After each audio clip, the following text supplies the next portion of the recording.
सुप्रभात बच्चों, आज हम अपने हिंदी पाठ्य पुस्तक में 6वां अध्याय भगवान के डाकिए का अध्ययन करेंगे। भगवान के डाकिए कविता के रचयिता रामधारी सिंह दिनकर जी हैं। इन्होंने इस कविता के माध्यम से पक्षी और बादल को चित्रित करके मनुष्य द्वारा यह स्पष्ट किया है कि मनुष्य इनके द्वारा जो संदेश दिए जाते हैं उन्हें पढ़ने में असमर्थ है।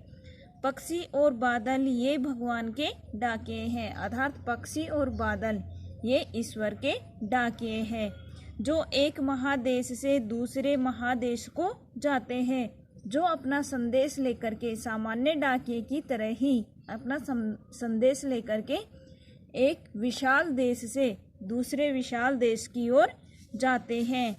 हम तो समझ नहीं पाते हैं, मगर उनकी लाई चिट्ठियाँ पेड़ पौधे पानी और पहाड़ बाँचते हैं कि उनके द्वारा दिए गए जो संदेश हैं, जो संदेश लेकर के जाते हैं, उस संदेश को मनुष्य तो समझ नहीं पाता है, लेकिन उनके दिए गए संदेश को सभी जगह ये प्रेम सद्भाव और एकता समानता का जो संदेश फैलाते हैं, उसे पेड़ पौधे पानी और पहाड़ आसानी से पढ़ लेते हैं और उसी के अनुरूप कार्य करते हैं। अर्थात कवि यहाँ पर कहना चाहते हैं कि जो सामान्य डाकिए की तरह ही जो पक्षी और बादल हैं, वो हमारे संदेश एक देश से दूसरे देश तक लेकर जाते हैं, जिसको मनुष्य समझ नहीं पाते। वे सभी जगह प्रेम सद्भाव और एकता समानता का संदेश फैलाते हैं, जिसे पेड़ पौधे नदियाँ और पर्वत आसानी से पढ़ लेते हैं और वो उसी के अनुरूप कार्य करते हैं। हम तो केवल यह आंकते हैं कि एक देश की धरती दूसरे देश को सुगंध भेजती है। यहाँ पर कवि कहते हैं कि बादल और पक्षी सीमाओं का ध्यान नहीं देते, सीमाओं में बंधे हुए नहीं रहते। वह तो विश्व के सभी मानवों को समानता सहयोग और भाईचारा का संदेश देते आ रहे हैं, लेकिन मनुष्य है वह यह मानता है कि हम तो यह मानते हैं कि केवल जो एक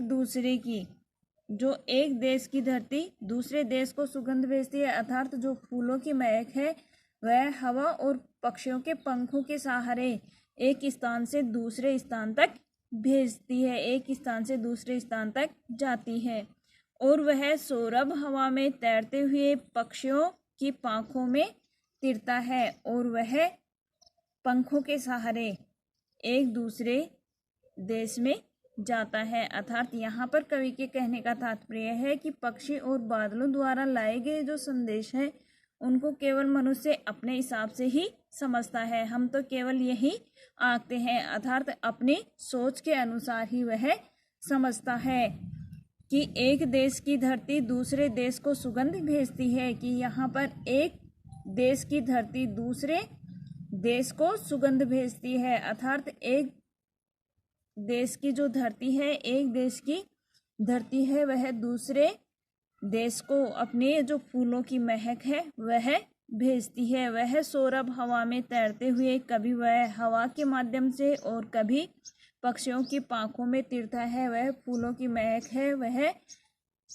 पक्षियों की पंखों के सहारे एक देश से दूसरे देश में जाती है। और एक देश का भाप दूसरे देश में पानी बनकर गिरता है, और एक दूसरे का भाप अर्थात एक स्थान से जल भाप बनकर के दूसरे देश में जाकर के बरसात के रूप में बरस जाता है। किंतु यह समझ नहीं पाते कि प्रकृति के ये डाकिए किसी सीमा में बंधकर अपना संदेश नहीं देते हैं, ये स्वतंत्र है, अपितु सम्मान भाव से सभी को संदेश पहुंचाते हैं। इनके भीतर अपने पराये की कोई भावना नहीं रहती।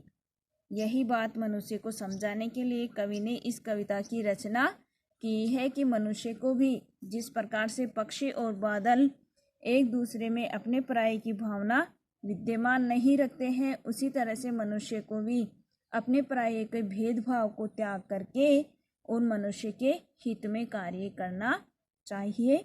धन्यवाद।